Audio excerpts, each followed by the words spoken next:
August 1942, the Solomon Islands, the South Pacific. For an American sailor stationed in these waters, the sun setting was not a relief from the tropical heat. It was not the end of another day of war. It was a death sentence, because the night, the vast ink-black Pacific night, belonged to the Imperial Japanese Navy. American captains would watch the sun disappear below the horizon with a knot of dread in their stomachs, because they knew that in the darkness they were blind, helpless, prey. The Japanese, meanwhile, welcomed the darkness. They hunted in it, they thrived in it, they owned it. This is the story of how that changed, how American technology and courage wrestled control of the night away from an enemy who had perfected the art of darkness, and how, in the final desperate days of the Pacific War, American destroyers became lamp-lighters, sentinels who lit the ocean with radar and fire to save their fleet from a new, even more terrifying kind of night terror. But first, we need to understand just how completely the Japanese dominated the darkness. Japanese night supremacy wasn't an accident. It wasn't luck. It was doctrine. Yasen, night battle. While the US Navy in the 1930s focused on long-range gunnery duels in daylight, battleships slugging it out at 20,000 yards in perfect visibility, the Imperial Japanese Navy was training for something entirely different. They trained to fight in total darkness. Night after night after night, Japanese destroyer and cruiser crews would practice coordinated attacks in pitch-black conditions. They would learn to recognize ship silhouettes from miles away.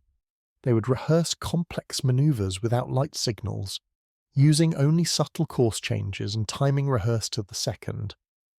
The US Navy? Night battle training was an afterthought, a box to check. American doctrines assumed future naval battles would look like Jutland, massive fleets battering each other in daylight. The idea of deliberately seeking battle in darkness seemed unnecessarily dangerous. The Japanese weren't just training harder, they had better tools. Technology won.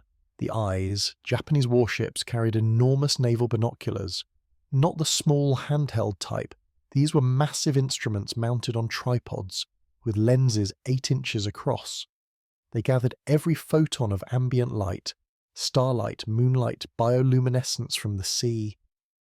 A trained Japanese lookout using these binoculars could spot a ship's silhouette against the horizon at distances that seemed impossible. 10 miles, sometimes more. American lookouts, they had standard binoculars, maybe 7-power magnification.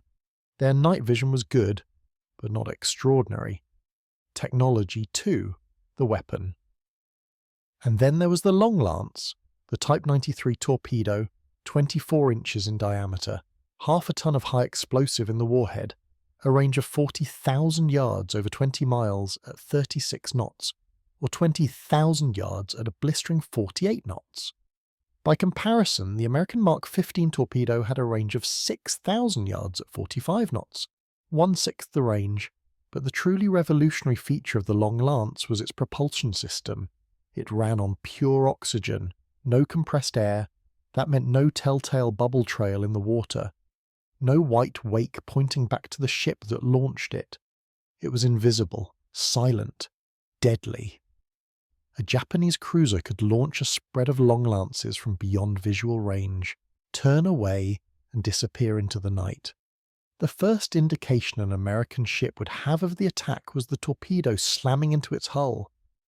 This was the nightmare the US Navy was sailing into, an enemy who could see in the dark, who could kill from beyond sight, who had trained for years to perfect the art of nocturnal slaughter. And in August 1942, the Americans were about to learn just how deadly that combination could be. August 9th, 1942, just after midnight. The waters north of Guadalcanal, a narrow channel between Savo Island and the Florida Islands. The Americans would later rename it Iron Bottom Sound for all the ships that would rest on its bottom. The Allies had landed Marines on Guadalcanal 3 days earlier. Now, a screening force of cruisers and destroyers was patrolling the approaches, protecting the vulnerable transports, unloading supplies on the beaches. The force was powerful on paper, 4 heavy cruisers, USS Astoria, Quincy, Vincennes, and the Australian HMAS Canberra, plus escorting destroyers. But Vice Admiral Genichi Mikawa, commanding a Japanese force from Rabaul, was coming down the slot, the channel through the Solomon Islands, with 7 cruisers and 1 destroyer, and he was coming at night. The Allied ships were sailing in a predictable patrol pattern. No general quarters. Many of the crews were at normal cruising readiness. Some men were asleep below decks. The commanders expected no trouble until dawn. Mikawa's force approached in the darkness. Japanese lookouts spotted the Allied ships first, long before the Americans saw anything. At 1:36 a.m. the Japanese launched their torpedoes, long lances spreading through the water in deadly arcs. Still, the Americans didn't know they were under attack. Then the Japanese turned on their searchlights. Imagine it. You're an American sailor. It's the middle of the night. You're half asleep at your station. And suddenly, with no warning, brilliant white searchlights lock onto your ship. You're blind, completely blinded. And in that moment of dazzling confusion, the Japanese guns opened fire. HMAS Canberra was hit by 24 shells and 2 torpedoes in the first minutes, dead in the water, burning, listing heavily. USS Chicago took a torpedo hit, damaged but still mobile, broke off from the formation. The 3 American cruisers, Astoria, Quincy and Vincennes, were sailing north in a neat column. They had no idea what had just happened to the southern group. Mikawa's cruisers circled around, more long lances in the water, more searchlights snapping on, more shells ripping into unarmoured superstructures. Astoria, hit by over 65 shells, fires raging, flooding, abandoned and sank later that morning. Quincy absolutely savaged. Torpedoes and shells from point-blank range. A shell hit her bridge, killing the captain and most of the command staff instantly. She capsized and sank in minutes. Vincennes, hit by a torpedo that tore open her port side, then shells, dozens of them, walking up and down her length. She fought back briefly, but it was hopeless. She sank at 2:50 a.m. 32 minutes. That's how long it took. 32 minutes from first contact to the end of the battle. 4 Allied heavy cruisers were gone, sunk or sinking, over 1,000 sailors dead, another 700 wounded. Japanese losses. Negligible. Some shell hits, no ship sunk. Admiral Mikawa, worried about American carrier aircraft at dawn, withdrew to the north. The Battle of Savo Island was not a battle, it was a massacre. A clinical execution. A demonstration of utter, complete tactical superiority. The US Navy had been deaf, dumb and blind. The Japanese were the undisputed masters of the dark. The aftermath of Savo Island sent shockwaves through the US Navy. This wasn't just an embarrassing defeat. This was an existential crisis. If the Navy couldn't protect its fleet at night, how could it operate in the Pacific? The Japanese controlled vast stretches of ocean. They could choose when and where to fight, and if they chose night battles, the Americans would keep dying. The Navy had a choice: learn to fight in the dark, or keep dying in it. The first response was tactical. Better lookouts, better communication, more aggressive radar use, even if the early radar was primitive, because the Americans did have radar. The SC and SG sets were being installed on more ships, but the SC radar was designed primarily for airborne search. It could spot incoming aircraft reasonably well, but surface ships? The returns were fuzzy, inconsistent, and hard to interpret. The Navy needed something better, something revolutionary. The answer came from an unlikely place, not from the Navy, not from a warship, from a laboratory in Massachusetts, the MIT Radiation Laboratory. A civilian research facility that had been turned into a powerhouse of wartime innovation. The scientists there were working on microwave radar. The key breakthrough was frequency. Early radar systems used longer wavelengths, like the SC radar. Long wavelengths meant the radar beam spread out like a flashlight with a weak bulb. The return signal was vague, imprecise. You could tell something was out there, but not exactly what or where. Microwave radar, short wavelengths, created a narrow focused beam, like a laser pointer instead of a flashlight. The result was the SG Surface Search Radar. It operated at 10 centimeter wavelength in the S-band, and it was a revelation. For the first time, a radar operator could see a clear, detailed picture of the surface around the ship. Not just there's something out there, but there's a land mass at 14 miles, bearing 270 degrees, and there are 3 ships moving southeast at 18 miles, bearing 320 degrees. You could see the coastline, you could distinguish individual ships in a formation, you could track your own shell splashes and adjust fire accordingly in total darkness. This wasn't just an improvement, this was a new sense. A ship with SG radar could see the battlefield in ways the Japanese, still relying on optical rangefinders and binoculars, simply could not. But technology alone wasn't enough. You could give a ship the best radar in the world, but if the information doesn't reach the right person at the right time, it's useless. The US Navy needed a brain to process what the eyes were seeing. The solution was organizational, doctrinal, a complete rethinking of how a ship fought. The Combat Information Center, the CIC. Before the CIC, the captain commanded from the bridge. He relied on his own eyes, his own experience, reports shouted up from various stations around the ship. It was chaotic, information poor, slow. The CIC changed everything. Imagine a darkened room deep in the ship's hull below the waterline, protected from enemy fire. The only light comes from the ghostly green glow of radar scopes. Around the room, radar operators, staring at their screens calling out contacts, plotters, marking positions on a large transparent board with grease pencils, talkers, sailors with headsets, relaying information from lookouts, gun directors, sonar operators, radio operators monitoring fleet communications, and in the centre, the CIC officer. Taking all this data from radar, from sonar, from lookouts from other ships, and synthesizing it into a single, coherent picture of the tactical situation. That picture gets passed to the captain on the bridge. Not raw data, not 100 conflicting reports. One clear picture. Skipper, I have 3 enemy destroyers, bearing 340, range 18,000 yards, speed 28 knots, course 100 E. The captain can now make decisions with near perfect information. He can maneuver to gain advantage, he can launch torpedoes before the enemy knows he's there. He can direct his guns with precision.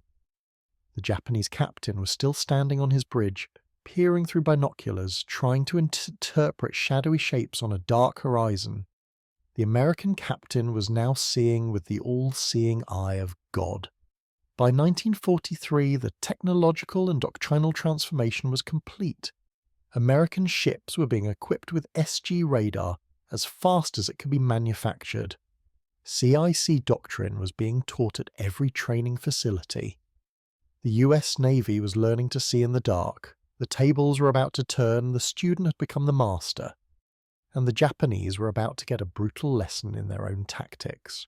November 25th, 1943, the waters off New Ireland, northeast of Rabaul, Commander R. Lee Burke, 31-knot Burke, they called him for his aggressive high-speed destroyer tactics, was commanding Destroyer Squadron 23.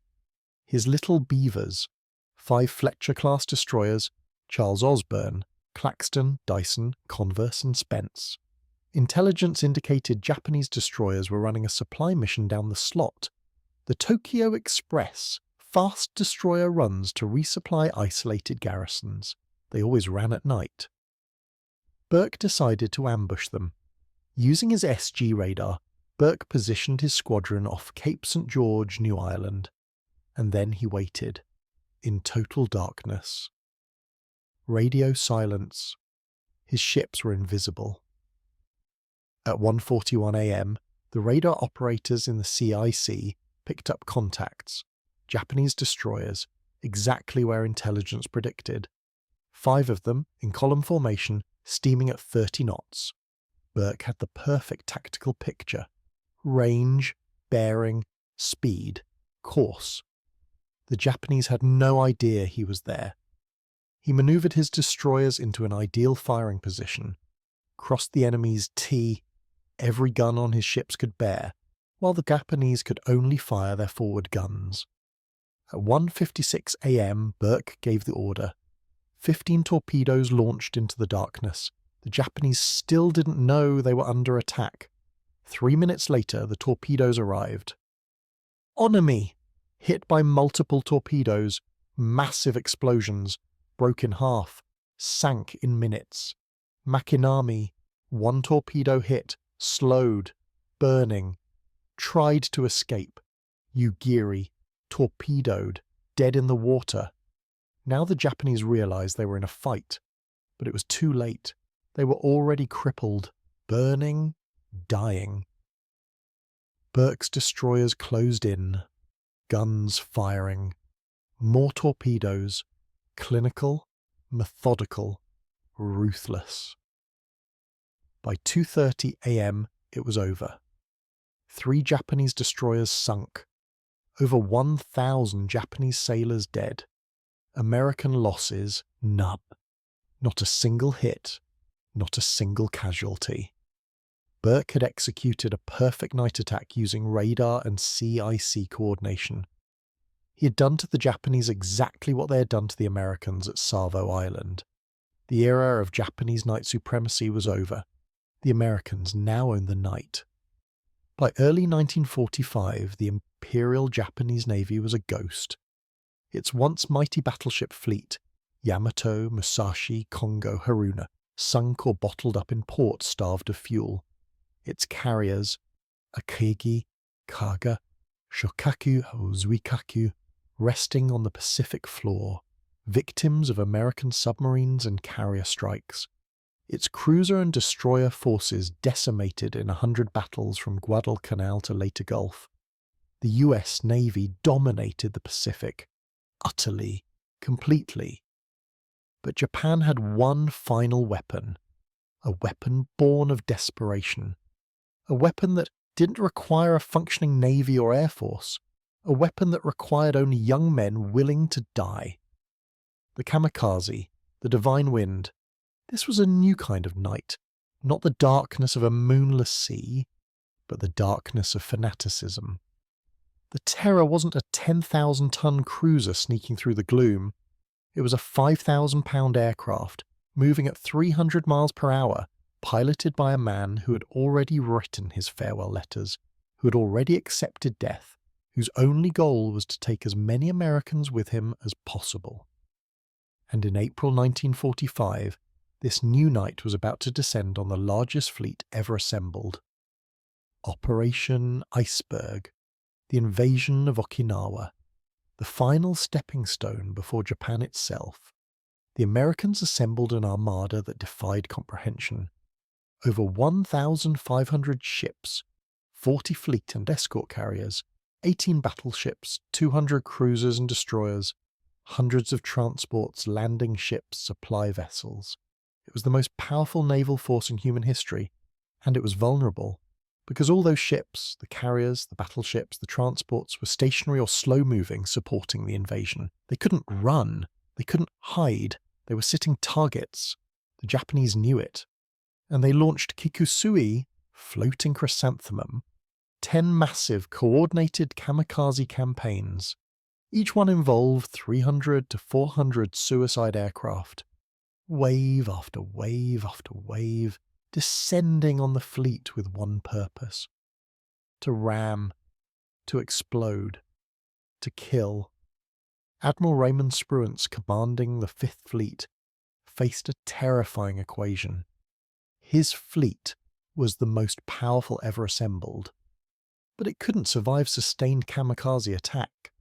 The carriers were especially vulnerable. A single kamikaze hitting a flight deck packed with fueled and armed aircraft could turn the entire ship into a fireball. He needed a solution. a way to stop the kamikazes before they reached the fleet.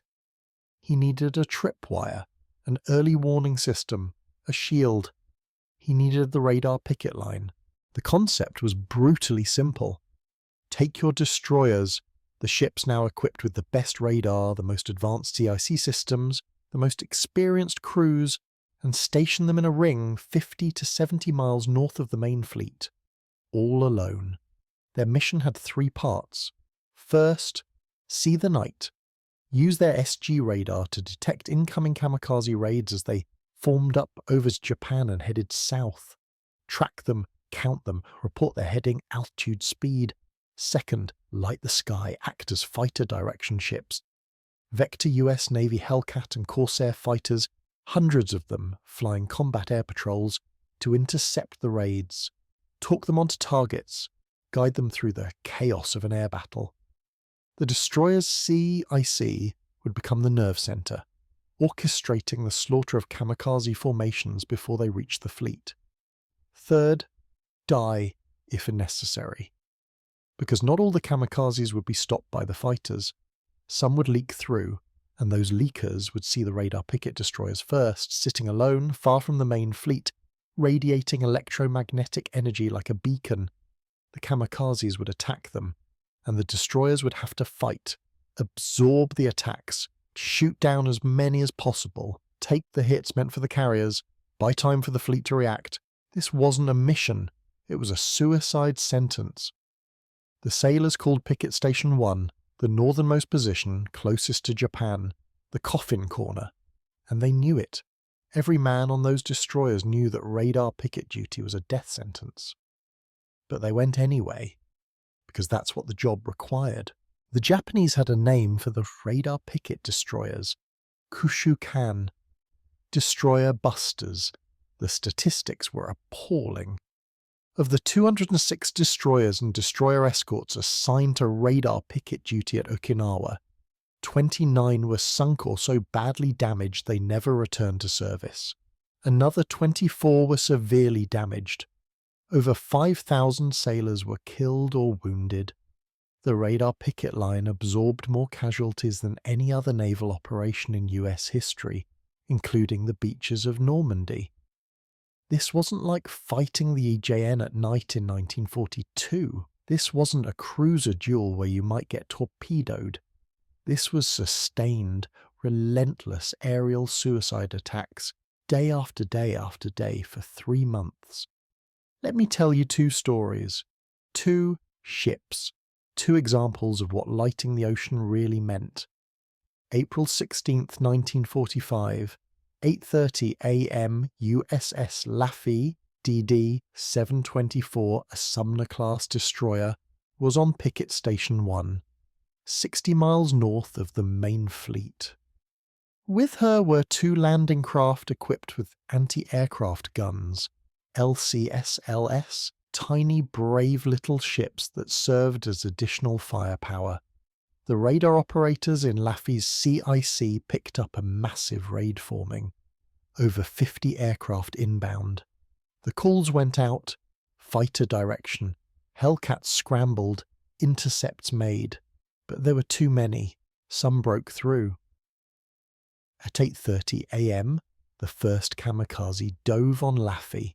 For the next 80 minutes, Laffey fought for her life. Not 1 attack, not 5. 22 separate kamikaze aircraft attacked her. Imagine it.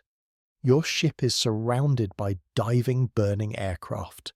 The 5-inch guns are firing as fast as the crews can load them. So fast the barrels are glowing red hot.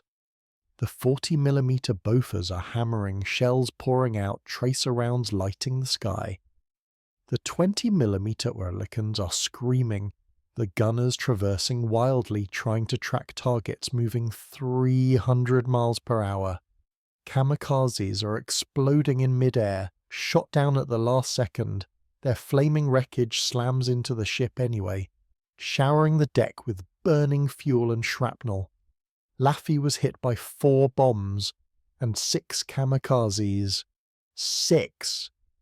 1 kamikaze hit the fantail, destroying the aft 5-inch mount. killing the entire gun crew. Another struck amidships, blowing a hole in the side, starting fires below deck. Another hit the port side, tearing open compartments, flooding the ship. The steering was destroyed, the rudder jammed, the ship was on fire in a dozen places, men were dying at their stations, burned alive, blown apart by explosions, but the guns kept firing. Gunners whose mounts were destroyed grabbed rifles, and shot at the kamikazes with small arms. Men with fire hoses fought the flames even as explosions tore through the ship around them. Commander F. Julian Beckton, Laffey's captain, stayed on the bridge throughout, calmly giving orders, directing damage control, refusing to abandon ship. When it was over, when the last kamikaze had been shot down or had crashed into the sea, Laffey was a floating wreck. 32 dead, 71 wounded. But she was still afloat. Destroyers came alongside to help with damage control and to take off the wounded. Laffey was towed back to port. She survived. They called her the ship that would not die. May 11th, 1945. USS Hugh W. Hadley, DD-774, another Sumner-class destroyer, was on picket station 15 with the destroyer escort Evans. At 7:45 a.m., the CIC radar screens lit up. Over 150 aircraft, inbound. The largest kamikaze raid of the entire war. The CIC officer, Lieutenant William P. McGann, went to work. This was what he had trained for. What the entire CIC doctrine had been built for. Calmly, methodically, he began directing fighters. Vector 020, Angels 15, Bandits inbound, 50 miles. The radio chatter was constant. Hellcats and Corsairs swarming the sky, engaging the kamikazes, shooting them down in clusters. The CIC plotters were marking kills on the board with grease pencils. 5, 10, 15. But there were too many. Some broke through the fighter screen. They dove on Hadley and Evans. The guns opened up. 5-inch, 40 millimeters, 20 millimeters. A wall of steel and fire. For 90 minutes, Hadley's CIC continued to direct fighters even as kamikazes attacked the ship itself. McGann never left his post, never stopped calling vectors.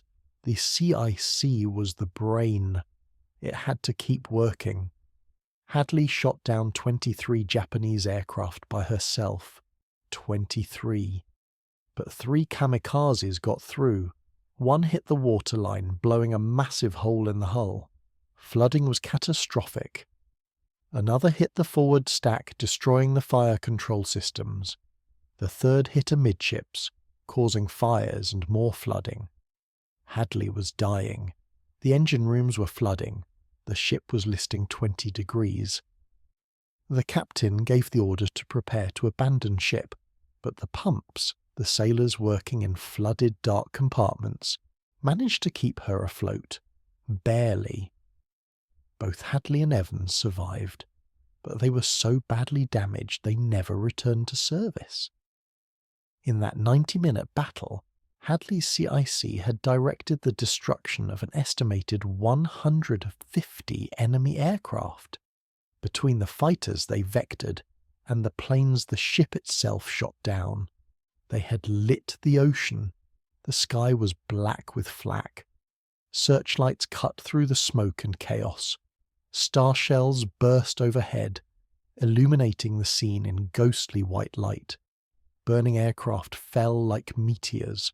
Ships on fire turned the sea red with reflected flames. The US Navy now owned the night, but they were paying for it in blood. The radar picket line at Okinawa was one of the most brutal, savage, sustained naval campaigns in American history. Dozens of destroyers sunk or crippled, thousands of sailors dead, men burned, blown apart, drowned. The losses were staggering. But did it work? Yes.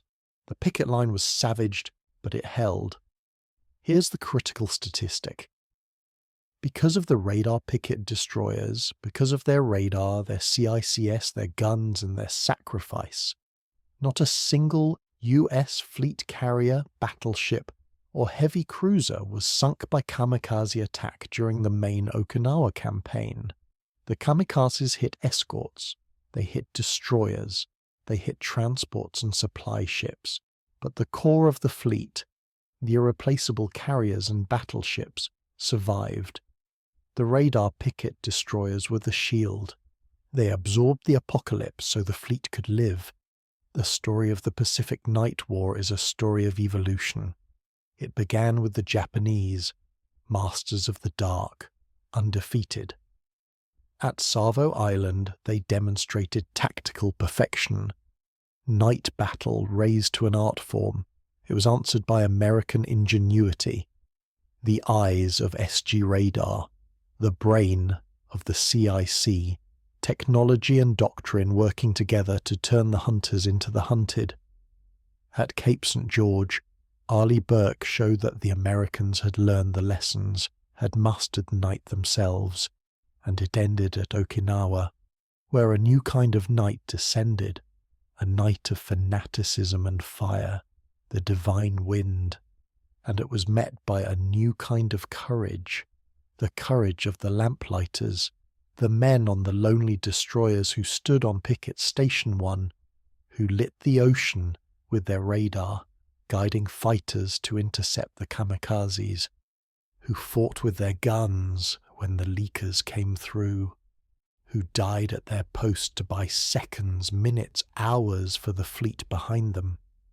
They were not the biggest ships, not the most famous. History remembers the carriers and battleships, the Enterprise and the Missouri. But it was the destroyers, the radar picket destroyers, who saved them. They conquered the night, and in doing so, they sealed the fate of an empire.